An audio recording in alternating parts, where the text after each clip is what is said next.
soy la sal de la tierra. Soy la sal de la tierra, sabor a Cristo le voy a dar Kevin. Sal para dar sabor, sabor a cristiandad.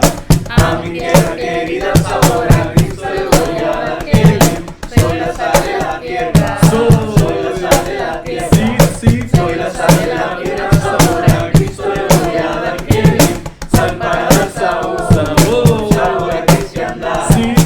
A mi tierra querida, sabor a Cristo le voy a dar Kevin. Yo soy un barco que viaja por el mar, y a Jesucristo tengo por capitán. Los marineros que están alrededor son las almas salvadas por su amor. Yo soy la sal de la tierra, soy la sal de la tierra, soy la sal de la tierra, sabor a Cristo le voy a dar Kevin. Sal para dar sabor, sabor a cristiandad. A mi tierra querida, sabor a Cristo le voy a dar Kevin. Soy la sal de la tierra, soy la sal de la tierra, soy la sal de la tierra, sabor a Cristo le voy a dar Kevin. Sal para dar sabor, sabor a cristiandad. A mi tierra querida, sabor a Cristo le voy a dar Kevin.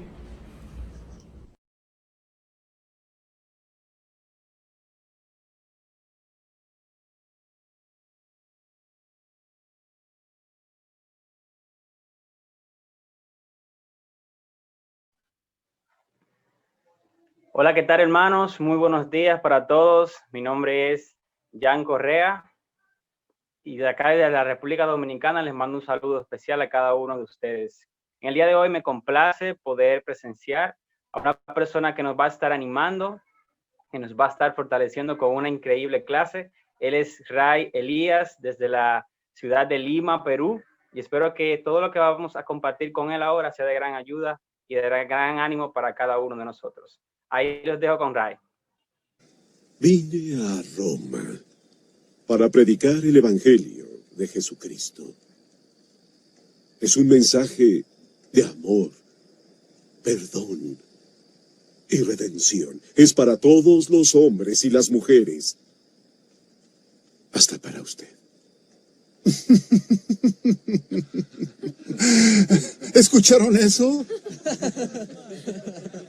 Hasta para mí. Tiene la audacia de sugerir que yo necesito perdón. ¿Por qué? ¿De quién? ¿De un carpintero muerto? No está muerto. Resucitó. Cristo resucitó. Y se sienta a la derecha de Dios. ¡Blasfemia! No hay ningún hombre por encima de Nerón. Este es mi imperio. Soy el dios de Roma. Usted es el emperador de Roma.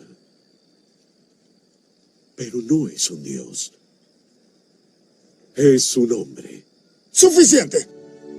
Sabe que no morirá rápidamente como ese perro. Será crucificado.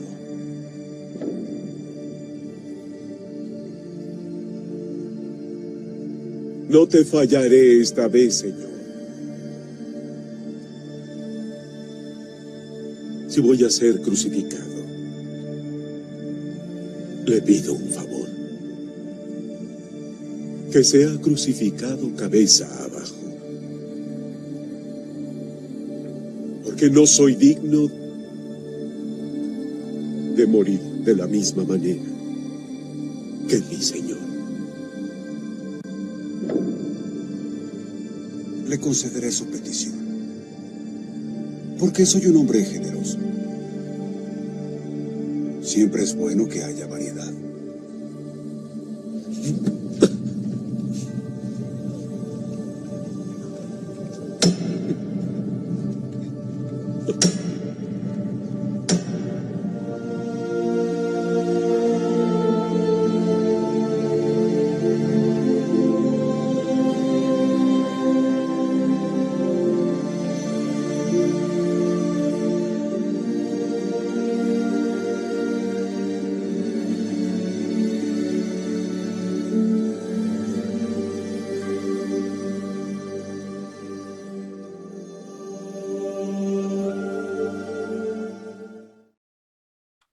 ¿Qué tal, hermanos? ¿Cómo están? Buenos días.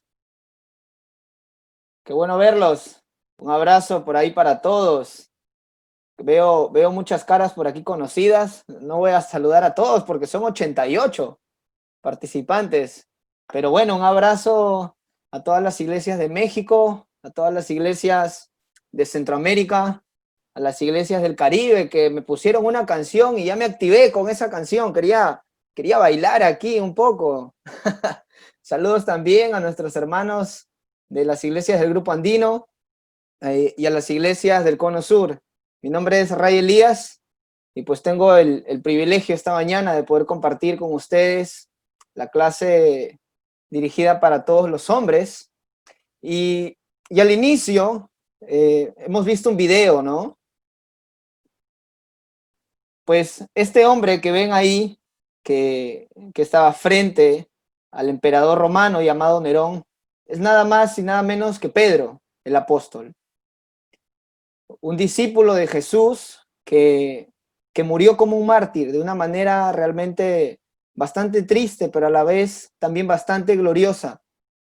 Pedro aproximadamente murió en el año 65 después de Cristo, y como pudieron ver en el video, murió crucificado de manera inversa, una manera muy dura. Pero fíjense, cuando nosotros vamos a la Biblia, ¿no? Y la clase que vamos a tener el día de hoy se llama El poder de la resurrección. Les voy a compartir aquí un PowerPoint. Cuando nosotros vamos a la Biblia, ¿no? Podemos ver que la fe de los primeros discípulos, que la fe de estos hombres que Jesús tomó, que escogió y que trabajó con ellos por aproximadamente 3 años, no siempre fue la fe como la que hemos visto en el video, ¿no? Una fe en donde estaban dispuestos a morir a causa de su Señor. La verdad es que no siempre fue así. Y cuando nosotros vemos también la historia, podemos saber que todos los apóstoles, la gran mayoría de ellos, murieron a causa de la predicación del Evangelio. Unos crucificados, otros murieron a espada, otros murieron a pedradas. Solo uno de los apóstoles murió de vejez. Pero fíjense, nos acercamos a las Escrituras, vamos a la Biblia, ¿no? Nosotros vamos a los evangelios y vemos hombres que muchas veces cometían errores. Vemos a los discípulos de Jesús, a los apóstoles que él escogió, que llegó un momento en el que llegaron hasta negarlo. Entonces, lo que yo quería compartir esta mañana con ustedes era cómo estos hombres pasaron de ser unos hombres tan miedosos y unos hombres a veces tan incrédulos a ser unos hombres tan llenos de fe, que estuvieron dispuestos a morir por su Señor. Voy a compartir con ustedes unas escrituras. Fíjense, aquí en Juan 18, versículo 10. Vamos a ver 3 pasajes que acontecieron en la noche que arrestaron a nuestro Señor Jesús. Un momento crucial. Y en Juan 18, versículo 10, dice: Simón Pedro, que tenía una espada,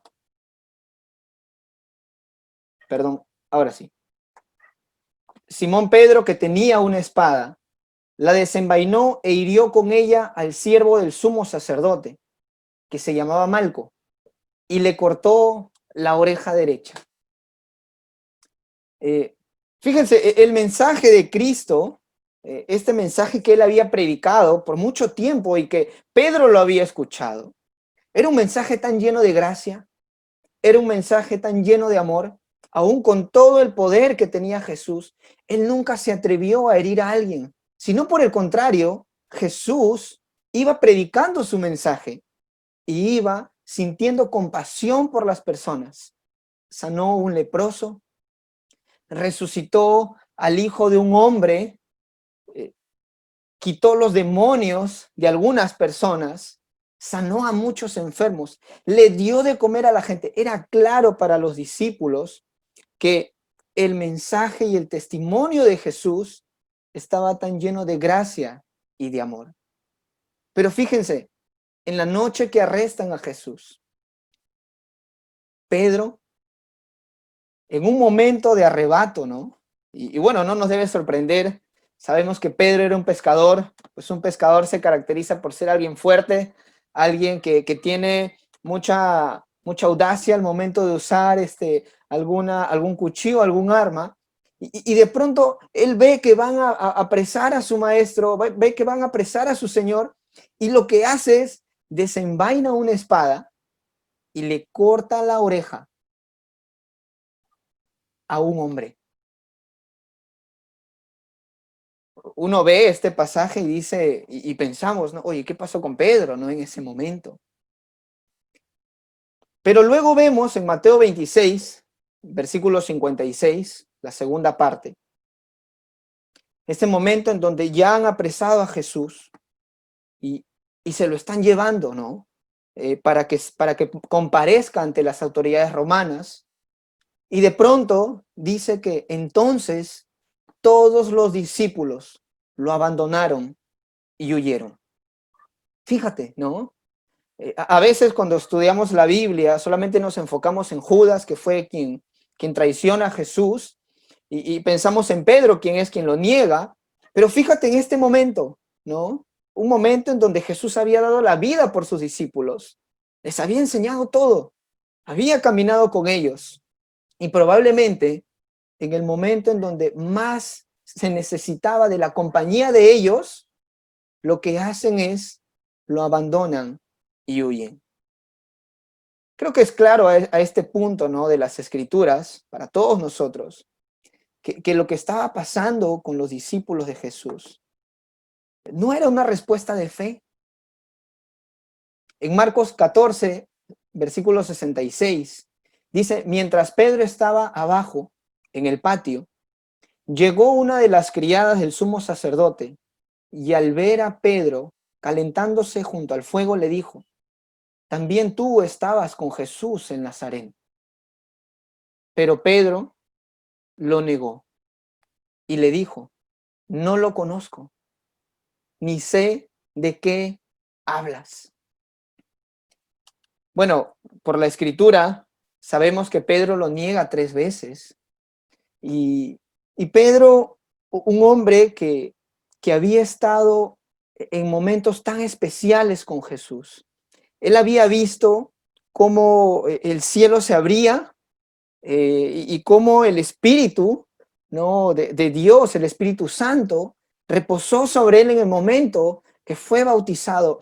Pedro era un hombre que había presenciado también el momento único de la transfiguración. Recordemos que uno de los evangelios nos cuentan, ¿no? Que Jesús se llevó a 3 de sus discípulos para la transfiguración y uno de ellos era Pedro.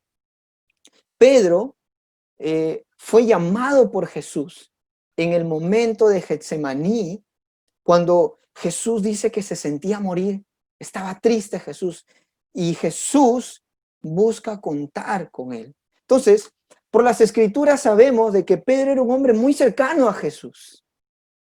Después de Jesús, es el único que caminó sobre el agua. Bueno, en el camino se cayó, pero al fin y al cabo dio unos pasos sobre el agua. Pero fíjate, lo acusan y le dicen, este estaba con el Nazareno. Y la respuesta de él es negarlo. Cuando veo el video que compartimos al inicio, ¿no? Pedro pues tan lleno de fe, sin ningún temor a hablar delante de una autoridad tan importante, la máxima autoridad en el imperio, sin ningún temor a morir crucificado de una manera tan dura. Y encima él mismo pidiendo que sea, ¿no? Con la cruz invertida. Me pongo a pensar, ¿qué hizo que estos hombres pasen, ¿no? de de esa poca fe o esa nada de fe a ser hombres tan llenos del Espíritu de Dios. Era un momento muy duro para ellos. Habían caminado con su maestro y lo estaban viendo cómo era tratado como un delincuente. Ya no solamente las autoridades judías, sino también ahora las autoridades romanas estaban poniendo la mano sobre él. Para ellos era claro que algo no andaba bien. Pero este no es Jesús el que hizo milagros.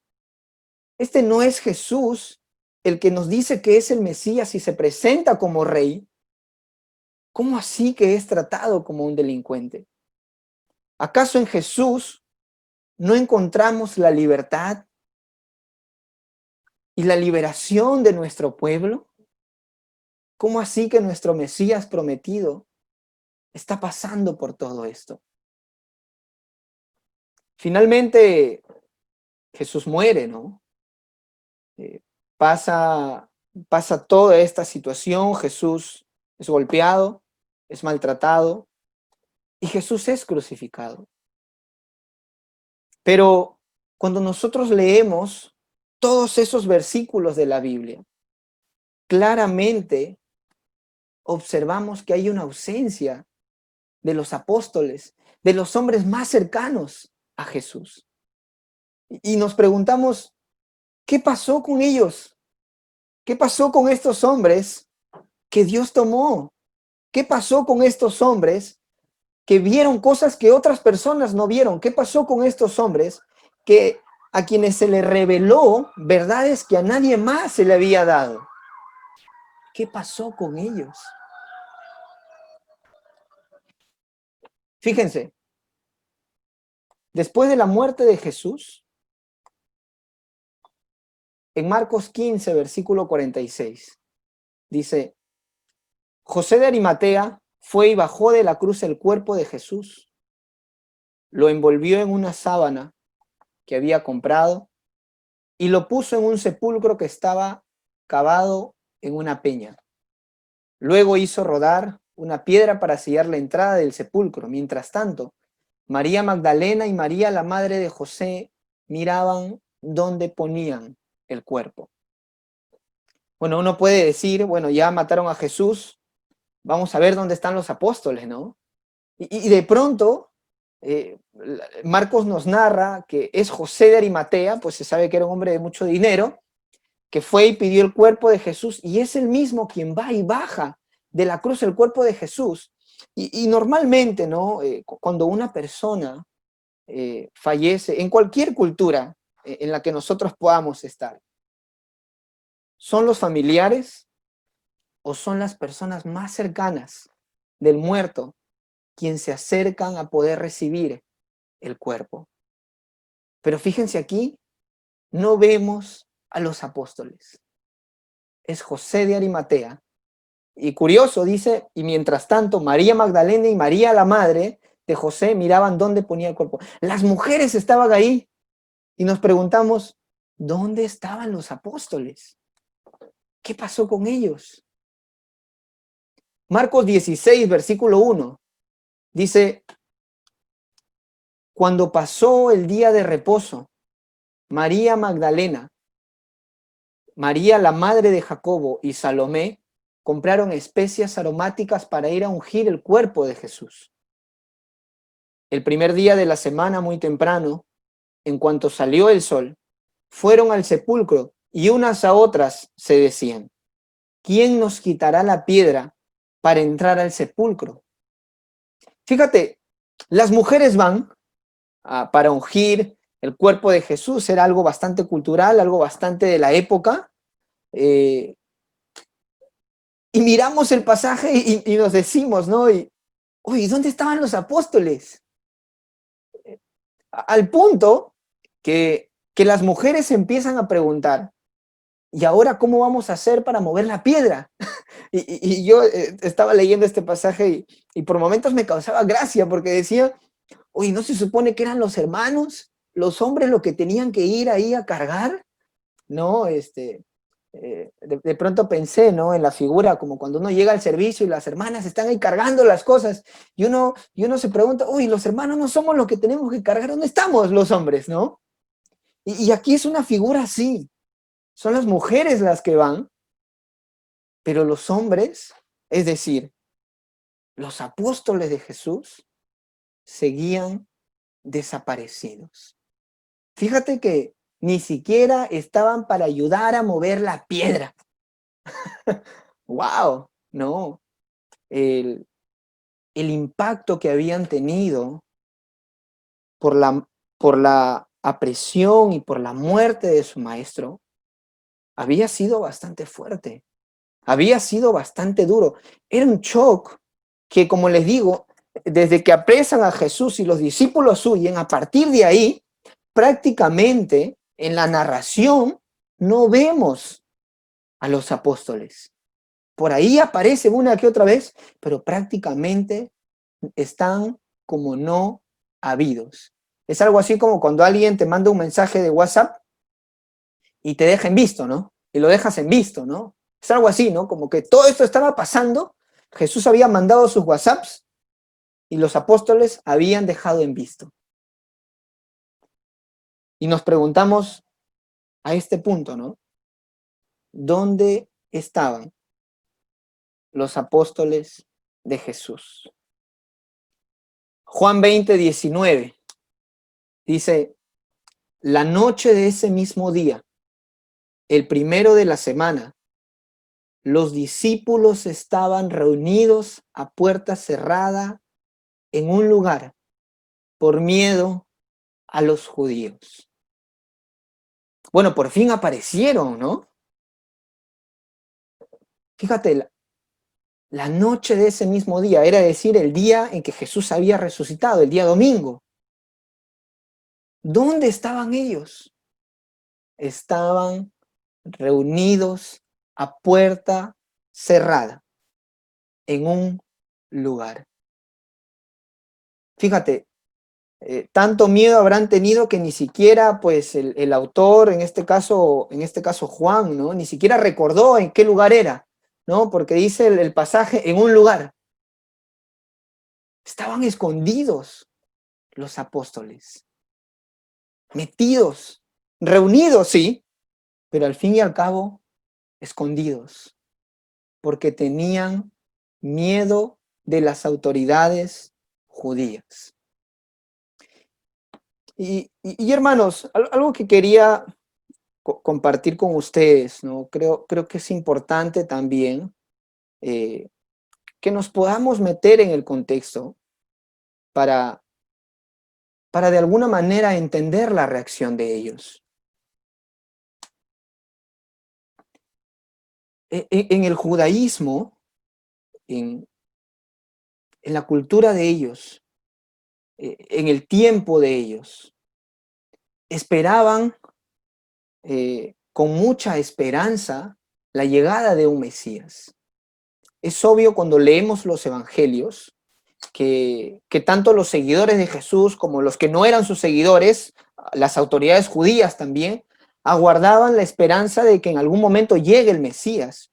Pero fíjense, la idea, ¿no? La idea que tenían ellos del Mesías no era como la de Jesús, como el modelo que vino a traer Jesús. Para ellos, el Mesías iba a ser como un David, un hombre fuerte, un guerrero, porque ellos habían leído en toda la ley que el Mesías iba a venir a redimirlos, que el Mesías iba a venir a liberarlos. Entonces ellos entendían, ahora estamos siendo oprimidos por el Imperio Romano, pero cuando llegue el Mesías, Él nos va a liberar. Cuando llegue el Mesías,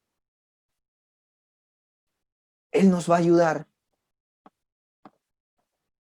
Ellos tenían la idea de un hombre que iba a venir a hacerse rey y los iba a venir a liberar de una manera política. Aún para los discípulos de Jesús, concebir la idea de un Mesías sufriente, de un Mesías que iba a morir, era algo que no podían entender. Fíjense, Jesús, y esto es algo que me encanta de Jesús, porque ahí también podemos ver mucho su amor y su gracia. Cuando Jesús toma a sus discípulos, no les dice desde el inicio, yo voy a morir y voy a resucitar. No les dice. Primero los empieza a preparar. Primero empieza a trabajar en su corazón. Es aproximadamente en el segundo año del ministerio de Jesús para el tercero, donde les empieza a revelar que el Hijo del Hombre iba a morir y que iba a resucitar. Que era necesario que el Hijo del Hombre sufra, que sea tomado por las autoridades, golpeado, pero finalmente iba a resucitar. Los discípulos de Jesús nunca lo entendieron. Es como cuando a veces el papá nos dice cosas, ¿no? Y uno quiere escuchar lo que realmente le conviene, ¿no? Hay un estudio psicológico, ¿no? Que dice de que el hombre tiene esa capacidad, bien interesante, ¿no? Que cuando alguien le puede hablar 100 palabras, pero si solamente la mitad le conviene, con eso se queda en el cerebro y la otra mitad lo desecha. Es particular, imagino que a ustedes les ha pasado, ¿no? Yo recuerdo ahí cuando papá me decía cosas y yo tomaba la mitad y la otra mitad, me olvidaba rápido, después salía con que papá no te entendí o no te escuché. Pero fíjate, esto parte, ¿no? En el caso de los judíos, de los discípulos de Jesús, por esa idea que ellos tenían. Al punto, pues, de que cuando Jesús dijo esto, una de las 3 veces que lo dijo, Pedro lo agarró, lo tomó y le empezó a reprender, ¿no? A Jesús, como diciéndole, oye, Jesús, ¿cómo que vas a morir, no? Y bueno, ya sabemos la respuesta de Jesús tan magistral, ¿no? Aléjate de mí, Satanás. Wow, un poco fuerte, ¿no? Cuando llegó este momento, ellos no podían entender por qué su Señor, por qué su Mesías había muerto de la manera más indigna que se podía morir en la época, clavado en la cruz. Al morir Jesús, murió también en ellos sus esperanzas. Al morir Jesús, murió también en ellos su deseo de continuar. Al morir Jesús, para ellos realmente murió todo. ¿Cómo así que nuestro Señor ha muerto? Con todos los milagros que hacía. Convirtió el pan, lo multiplicó el pescado, reprendía los vientos, reprendía el mar, resucitaba a personas, sacaba demonios. ¿Y ahora murió? Digo esto para que también cuando leamos, ¿no? Estos pasajes de la Biblia, tampoco busquemos darle con palo a los apóstoles, porque era entendible en el corazón de ellos. Trata de pensar en esta época, ¿no? En este tiempo. Estamos aquí, estamos reunidos. Bueno, no voy a poner ejemplo con nadie, lo voy a poner conmigo, no quiero matar a nadie, pero quiero que pienses que estamos aquí reunidos, imagínate presencialmente, y de pronto yo te digo, ¿saben qué, amigos? Voy a sufrir, me va a dar una enfermedad, me voy a morir, pero al tercer día nos vamos a ver. Tú me mirarías y está loco, ¿no? Pobre el hermano, vas a mandarlo al psiquiatra, algo le pasa. Pero de pronto, bueno, me muero, ustedes me velan, me cafetean, toman el cafecito ahí, me lloran un poco, y chévere, ¿no? Llega el domingo del servicio, y de pronto entro por ahí, ¿no? Y ustedes están como, ¿o qué fue? ¿No? ¿Qué pasó? Si realmente alguien viene con ese discurso ahora, o hace 2000 años, realmente sería muy difícil que alguien pueda creerlo. Ni siquiera los hombres más cercanos a Jesús lo creyeron. Justamente por eso, hermanos, porque eran hombres. Porque cuando vemos las cosas de Dios, no podemos juzgarlas desde los criterios humanos, sino tenemos que juzgarlas desde los criterios de Dios. Aún para nosotros, ¿cuántas veces yo me he visto, ¿no? Y inmerso en muchas conversaciones. Ay, estás creyendo en esas cosas de la Biblia, ¿no? A ver, compruébame científicamente que Jesús resucitó. Yo lo primero que digo, y espero que te pueda ayudar, primero les digo, no soy científico, así que no puedo hacer eso. Y ya, zanjado el tema. Pero, qué difícil, ¿no? Para ellos en ese momento. Yo los entiendo. Probablemente yo ni siquiera hubiera estado reunido ahí con ellos. Probablemente yo ya me hubiera ido hace rato de Jerusalén. Así como los que se fueron de Maús, ¿no? Se estaban corriendo. Probablemente yo hubiera sido uno de ellos. Atemorizado. Porque si mi Señor fue muerto de esta manera, ¿qué me podía también esperar a mí como un seguidor? Pero fíjate,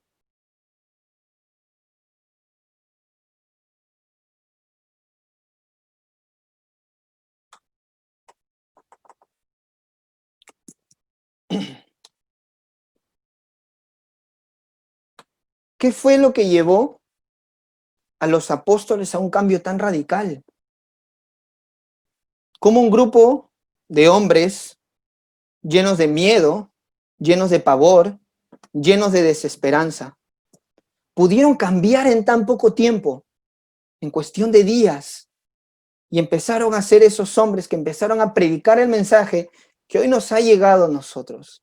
¿Qué fue lo que llevó a ellos a un cambio tan radical? Pues la resurrección. No hay otro argumento. No hay otro suceso que pudo haber pasado en la vida de ellos para que logren este cambio. Fíjate, en ese momento en el que estaban de miedo reunidos, Jesús se les aparece.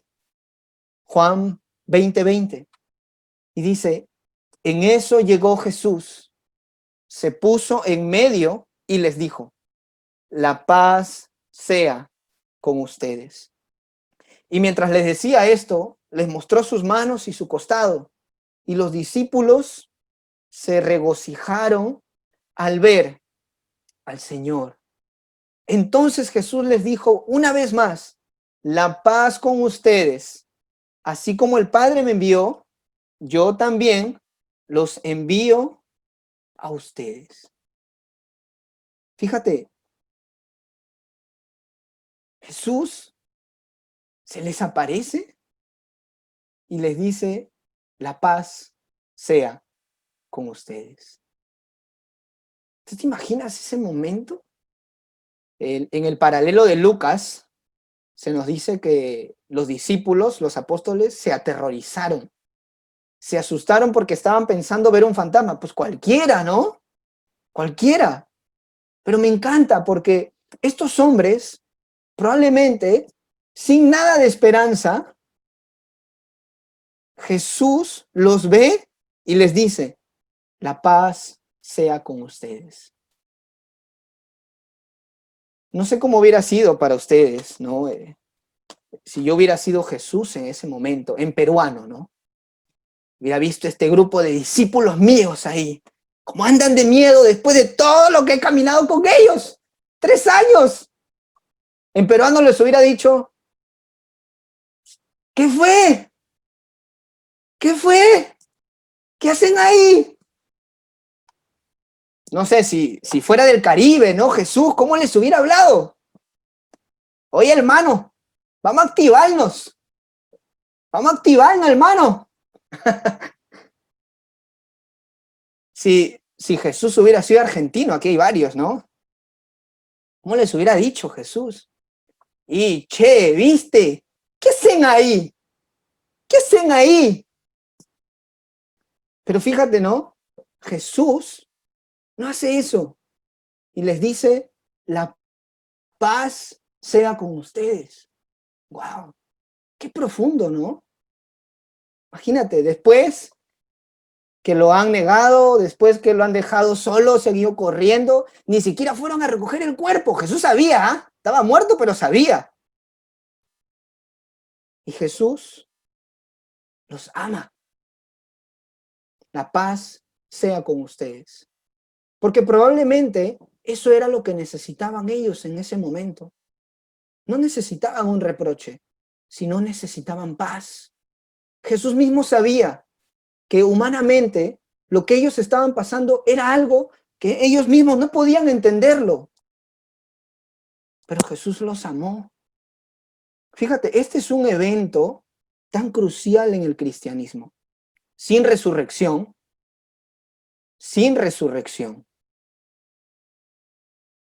no habría cristianismo. ¿Quién va a seguir un muerto? Hay muchas personas que han dado muy buenos discursos y se murieron y ya está, se murieron. Pero Jesús no, Él resucitó. Es decir, ellos seguían a un Señor vivo. Y es el mismo Señor que hoy nosotros seguimos. Nosotros no seguimos un muerto, sino seguimos un vivo. A veces, cuando pensamos en Jesús, nos enfocamos mucho en su sufrimiento. Y eso es bueno, está bien, es parte de la obra redentora de Cristo, pero la obra redentora no tuviera sentido si Él no se hubiera levantado de los muertos. Gracias a la resurrección, el bautismo cobra sentido. Gracias a la resurrección, los hombres, estos hombres, esparcieron el mensaje por todo el mundo. No hubiera llegado a nosotros si no hubiera sido a causa de la resurrección. Gracias a la resurrección, hoy nosotros tenemos una oportunidad de estar vivos, de tener la vida eterna. La vida de ellos, con este evento, fíjate, tan sencillo, pero tan magistral a la vez, cambiaría completamente su vida. Que al cabo de solamente unas semanas, en el libro de los Hechos, los vemos haciendo esto. Y los apóstoles daban un testimonio poderoso de la resurrección del Señor Jesús. Y la gracia de Dios sobreabundaba en todos ellos. ¿Y el miedo? ¿Qué pasó con el miedo? Pues ya no había, porque vieron a su Señor. ¿Y qué era lo que hacían? ¿Acaso se llenaron de gozo y se fueron a sus casas a meterse otra vez? No, daban testimonio poderoso de la resurrección del Señor. Fíjate, este mensaje a ellos los llevó a retomar nuevamente esa esperanza, pero ese mensaje los llevó también a ellos a llevar la esperanza a otras personas.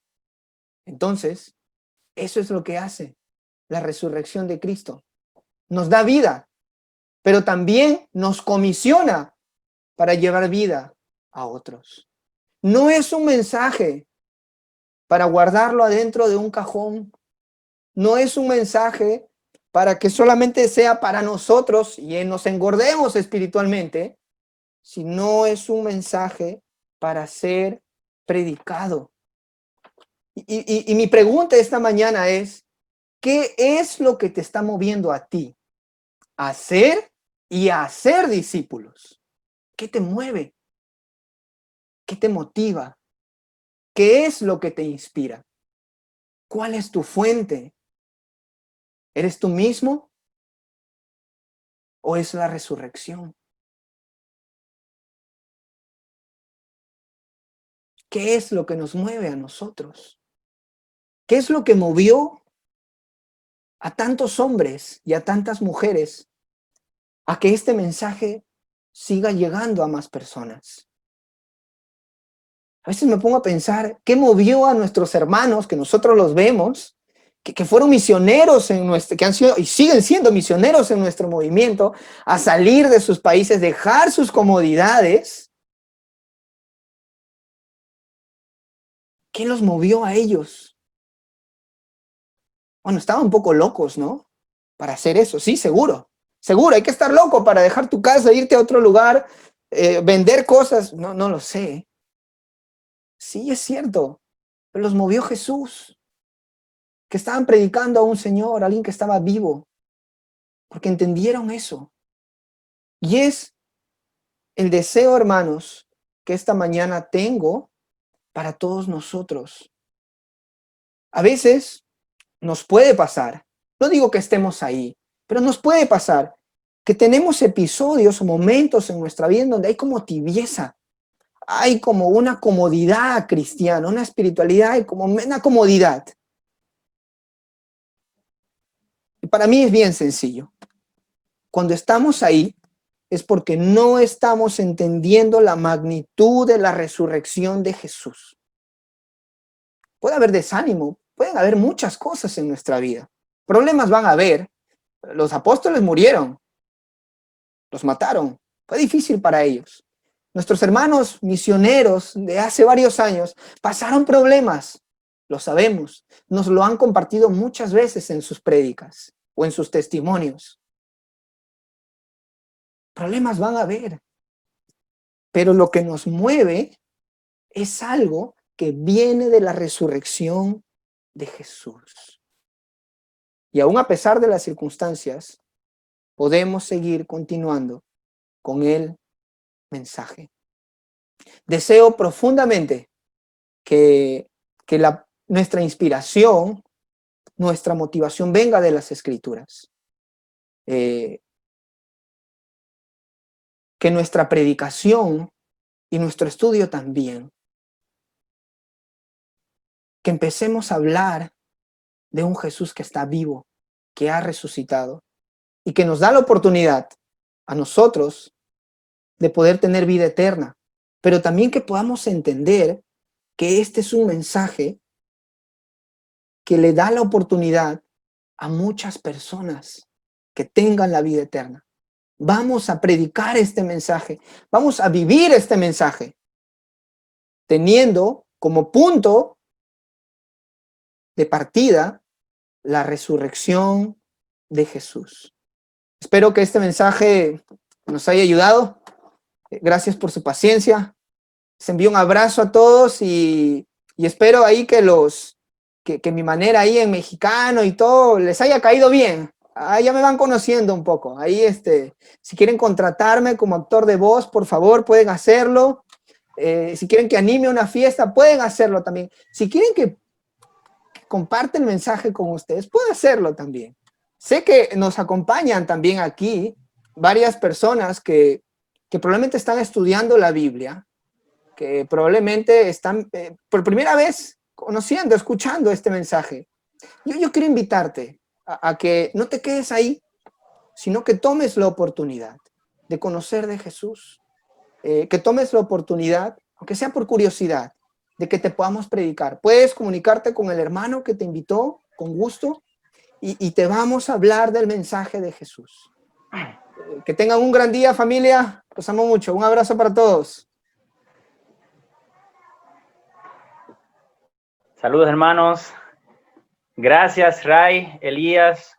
Queremos darle las gracias a Ray Elías por esa gran e increíble prédica que nos compartió en la mañana de hoy a nosotros los hombres, que pudimos realmente salir todos animados. Yo sé que todos los que estamos aquí hoy pudimos ver el ánimo a través de Ray, de cómo nos compartió acerca del poder de la resurrección.